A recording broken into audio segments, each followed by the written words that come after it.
Hi, I'm willsharon, and today I want to talk to you about how dreams connect everything. So what does that mean? Well, usually when people come to me, we work out an agenda, and that takes anywhere from 5 to 6 weeks where we're looking at dreams that are coming up, and we begin to understand what the central issue is that somebody wants to work with. And sometimes it's not what they thought it was. But I want to talk to you specifically about a young woman I'm working with who is an artist and a musician and is looking around at people she knows who are earning a living as artists and musicians, yes, even in this time of the pandemic and the economic difficulties. And was saying to herself, well, why am I not doing that? And why does it feel to me like I can't do that? And so there was a lot of work in terms of her dream, showing her how she was organizing her experience, what she actually felt was going to happen to her if she did actually make a living doing something she loved. And that was really the formulation. I want to make a living doing something I love, because she knew how to make a living. And she was doing quite well doing something she didn't love, okay? So that's been the progress and the process of her work so far. And then along comes this dream. So it was a longer dream. I've kind of synopsized it for us here. So here's what the dream is. She says, I'm not sure if we're running from someone or something, but I'm in a van with my boyfriend, his sister, her boyfriend, and my mom. My sense is that it's like an ambulance truck and we're just standing, not secure with any seatbelts. The sister's boyfriend is driving and he's going very fast and taking high-speed turns. My mom is showing us how to lean against the curb so we won't fall. When we finally stop, I get out and start talking about how scary it was, but my boyfriend tells me not to say anything so we won't hurt his feelings. I backpedal and say something like he knew what he was doing even though he was going fast. Then I was going to an event venue. I was going to perform, and my feeling was that I was going to go to work. Like this was my job. It was something that I knew how to do. Then I see Alec Baldwin and one of his brothers. We pass each other, and he looks at me and smiles as he passes by, and I have this moment of, oh shit, that was Alec Baldwin. And he smiled at me. Okay? So that's the dream. Now, there's a couple of interesting things about this.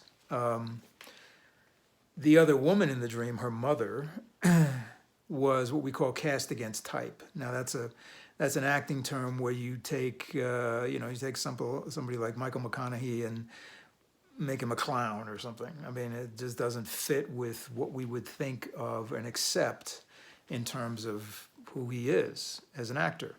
Well, her mother is not somebody in real life that is going to marshal everybody and tell them how to lean into turns, okay? So there we have a female figure who is what we call cast against type. The men, boyfriend, sister's boyfriend, Alec Baldwin, are all, there's an essence of who they are, okay? That's not the totality of who any of them are, but there's an essence of who they are in the dream, right? Okay, so what's the dream telling us?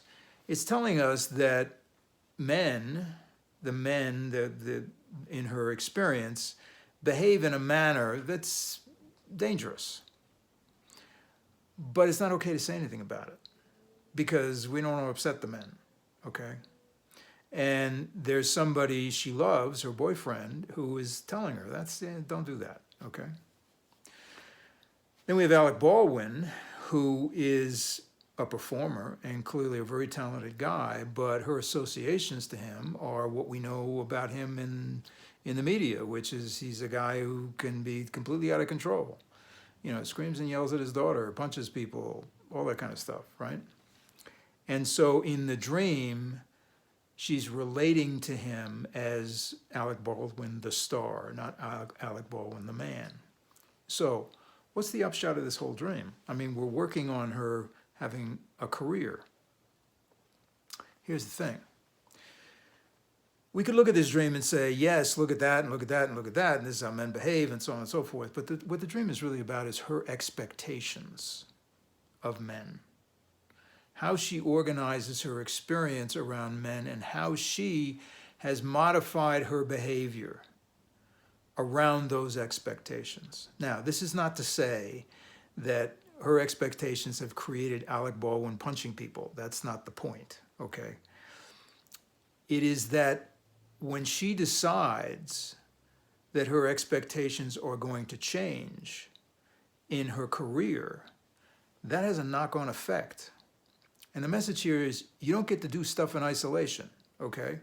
Let's look at our current culture. We're not going to solve racism in isolation, okay? Racism is built into the economic system. We got to do something about the economic system as well. And we got to do something about healthcare as well, and so on and so on and so on. Everything is connected. There is a structure, an expectation in our culture and within ourselves about how we see the world. And I would suggest to you that both are under extreme pressure right now. I mean, the beauty of what this young woman is doing is she is looking at the world with all its crisis and all of that stuff and saying, you know what? I'm here to be an artist. I'm here to help people. I'm here to run workshops and get people to play and understand who they are, okay? That's my gig. That's what I am. That's who I am going to be now, all right? And as a result, she's understood now she doesn't get to do that and maintain her old expectations of men. Now, it doesn't mean that men are going to change. They might not. But she's going to expect something different. And in doing so, she's going to give the men the opportunity to change as well. Okay? It's just an opportunity. It's just an invitation. But if you don't offer the invitation, nothing changes. Right? So this is an important thing for us all to understand, I think, because it is so in our face all the time these days. And I think the real danger that we are up against, and I've said this before and I'll probably end up saying it a bunch more times, is if we get stuck in like one thing, right? And we're going to push that thing and so on and so forth. We can look back at history and see that doesn't work.